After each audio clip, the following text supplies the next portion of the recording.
Now your thumb is on the R stick, and how are you going to point that and like curve your finger to shoot, right? So, okay, well, we just added punch again, like as another button, so you could easily shoot the gun. Wait, no, there's actually a secondary fire, which is throw your weapon. So let's just do backhand again, I guess, on the L stick. Like, it looks really complicated, but I'd like to think it works. And that's just the level of thinking that I think you have to do to interpret these arcade games to play on controllers they were never meant to play on. And if you were to play this game on MAME, you know, you could theoretically maybe get close to that setup on MAME, or you can even on MAME, like people have made new rotary controllers you could hook up to MAME, which is cool. But unless you know that's how the game functioned, unless you know that, you don't know to configure the game that way, right? And it's not MAME's job to sort of like interpret. It's MAME's job to sort of be a binary equation, right? You know, definitely associated with drug administration, and the bias has to be anybody that, if you think about this for just a nanosecond, okay, if our goal is to ensure safety, the bias has to be to assume that there is some association and then take the time to track it down.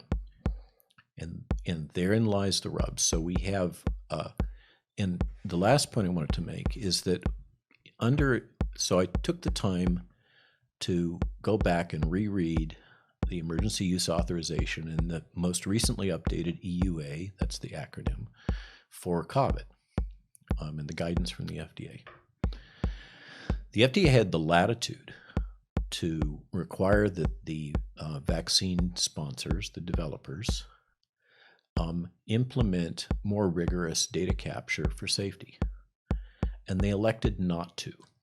Okay, so they had the statutory authorization to do that, and they made a conscious decision. The real one would lie to the cameras, because in Japan, in their society, you have to keep face, and you cannot admit that your life is miserable and you were lonesome and you were crying at home in your pillow. And so this person, the real person, would not say that.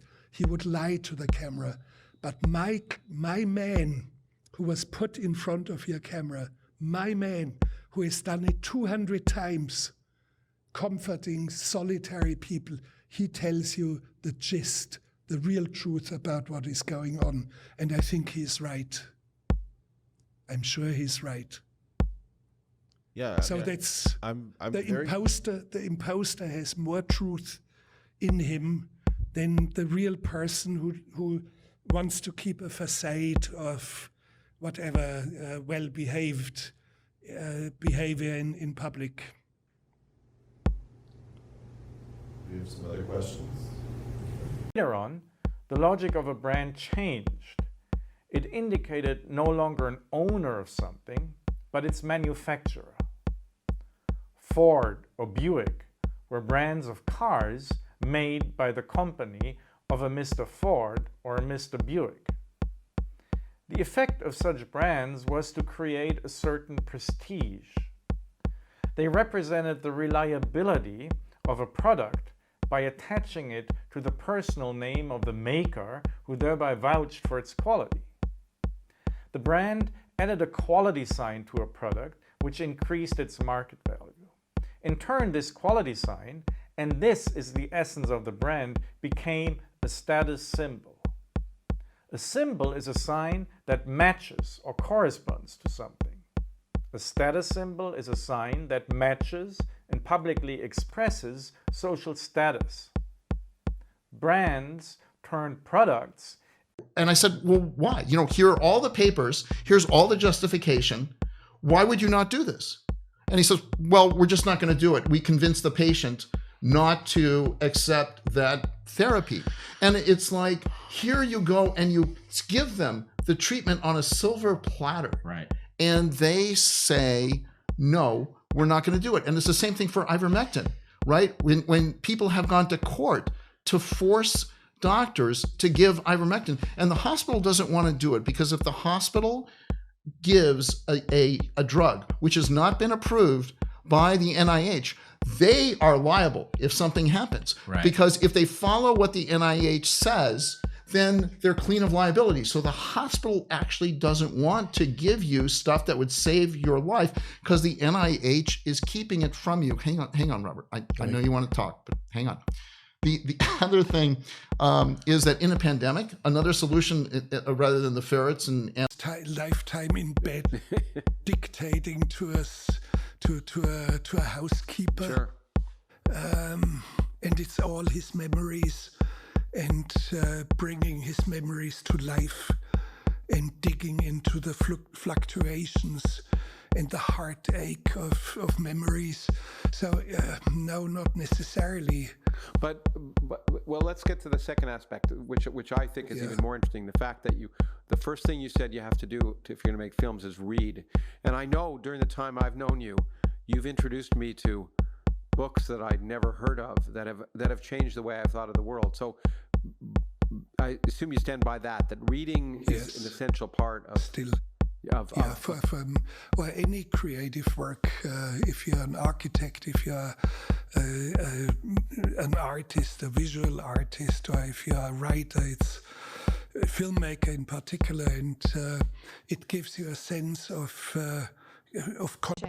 no longer content to just being on the sidelines doing their own weird thing. People are talking, both for more established games and in the indie setting.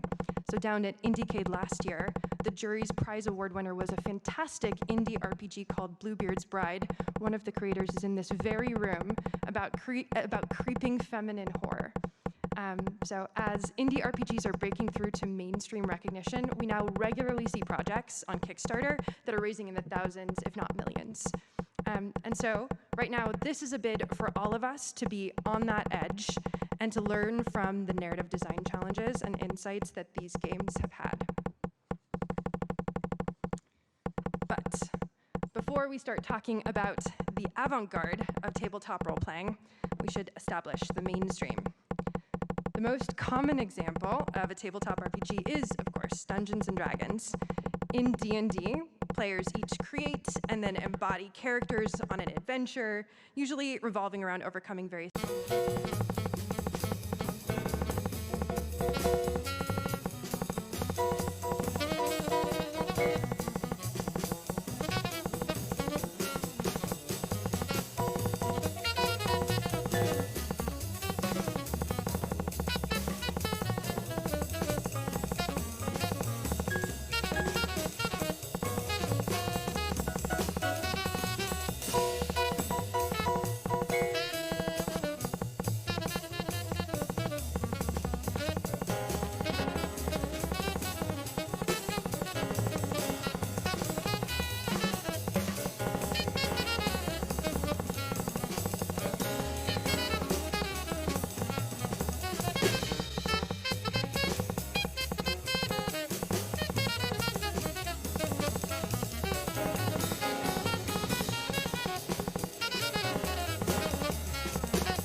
fed up with, but there are so many other things about it. Aristotle, he was so universal. Okay, but he, in writing about politics, one thing he said that was good was he said government should be sufficient, and by that he meant that it really should answer to the needs of the community as a whole. It should be something which is not just a function of party or of a class or of money or of one religion or something, dominating everybody else. But the idea of sufficient, or what I call good enough government, and I'm sure you can get that out of the system, but you can only get it out of the system if you do those sort of minor reforms that I was talking about, but also make people alert to the fact that if you don't participate, and our first past the post system stops people participating because they don't think their vote's going to count. And they're dead right. If you vote for the losing candidate, it doesn't count for a damn thing. It means zero.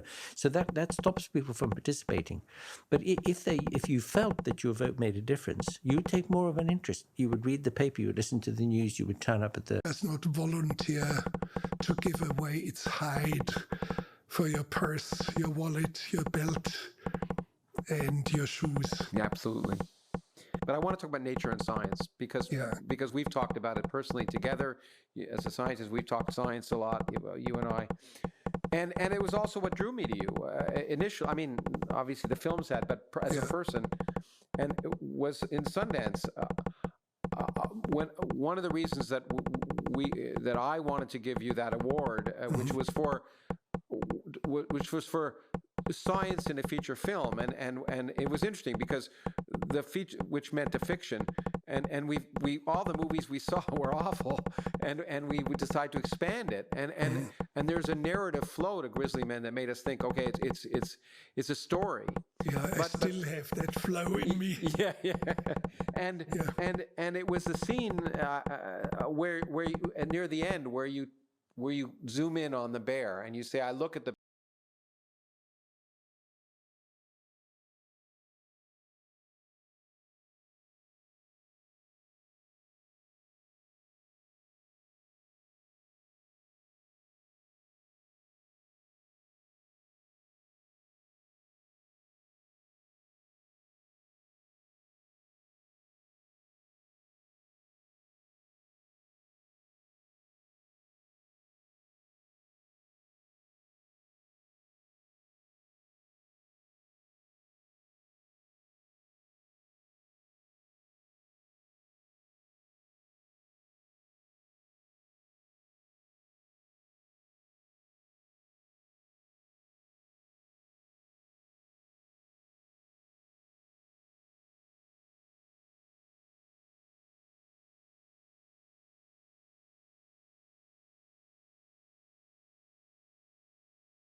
in non-human primates and in human primates where the systems are functional.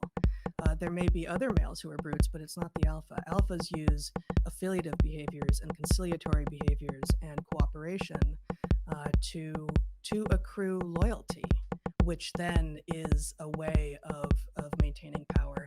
And that's only sort of in male hierarchy space. And of course, what I think one of the modern problems that we are experiencing is male hierarchies and female hierarchies both exist. They follow different rules. There are different rules of engagement.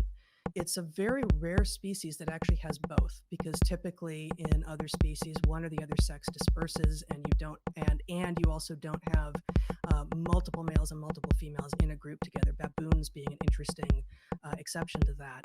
But for us, we've combined. We now live in this attempting to be egalitarian world where we've got this, culture and science is so important, but so ignored in some sense. Science is appreciated for its technology, but not for its cultural enrichment, its cultural value. Yeah, and you see it very clearly articulated of all sources, if I may point to the Unabomber in his manifesto about the future of technological civilization, and some of it very prescient. And of course, I do not adhere to his ideology. Sure. I do not condone his crimes, and yet he has, and the impact the manifesto has had at the time, the kind of dust it kicked up was enormous. And here you have a source where you can read what's coming at us. Well, it's interesting that the technology always prevails over. So you can. I wanted to call out too specifically that I wish we had some of the pictures of where we got with the overdraw whenever we were first, trying to do our optimizations where the whole screen was mostly yellow. So like when I say buried geometry, there is a ridiculous amount of geometry below the surface. And in the places where it gets really bad, you'll see a lot of layering up of it. So this is an area where it's not so bad. Like that already seems like what would have been a absolute horror for things before nanite. This amount of overdraw, this amount of stacking that you're seeing right here actually isn't so bad. But there are other places in this where it's probably 5 times as much as what you just saw. And those are the places that get really expensive. So unfortunately, that can be difficult to avoid altogether when you're doing kit bashing, especially if you want to cover an entire large-scale terrain all with just overlapping instance number of meshes, and what that enables. So yeah, and then taking that same kind of super dense high poly or high resolution meshes everything, building on an entire level like this, and then using some of the open world features that we have in Valley of the Ancient. I mean, you could kind of just keep this going and keep this growing as it streams things in and out. So you're trying to stay inside memory and whatnot without, having to sacrifice the amount of instances you have in your game or your experience, right? Yep. Fantastic. Awesome. Before we move over to questions, and we can probably be there for a while, Galen, I wanted to make sure that there was nothing that we left off here that you were planning to cover. No, I mean, I guess we had one note here just about texturing these types of assets. Do we want to touch on that really quick? Yeah, let's dive into that. Yeah, sure. Yeah, I think this has been a question that's come up a handful of nonsense. So Hardware Unboxed made a video, I think it was a couple of days ago now, yesterday, I don't know, it doesn't matter. The point is, while they were reviewing LG's 27GP850, so that's their new high-performance 27-inch gaming display, their reviewer received a last-minute email from LG CNS. Okay, here's where we're gonna go off on our first tangent. LG CNS is not technically the same company as LG Electronics. And then, while we're at it, LG Display is actually also not the same company as LG Electronics. Okay, so LG Display makes panels that they then sell to LG Electronics. Oh, but wait, also other companies. So LG Display might make panels for, say, Sony. You know how Sony has a really bright OLED? We actually did a video about it recently. Well, it's just an LG second-gen panel, the same as LG has. No longer content to just being on the sidelines doing their own weird thing, people are talking. Both for more established games and in the indie setting. So down at Indiecade last year, the jury's prize award winner was a fantastic indie RPG called Bluebeard's Bride. One of the creators is in this very room about creeping feminine horror. So as indie RPGs are breaking through to mainstream recognition, we now regularly see projects on Kickstarter that are raising in the thousands, if not millions. And so right now, this is a bid for all of us to be on that edge and to learn from the narrative design challenges and insights that these games have had. But before we start talking about the avant-garde of tabletop role-playing, we should establish the mainstream. The most common example of a tabletop RPG is, of course, Dungeons & Dragons. In D&D, players each create and then embody characters on an adventure, usually revolving around overcoming various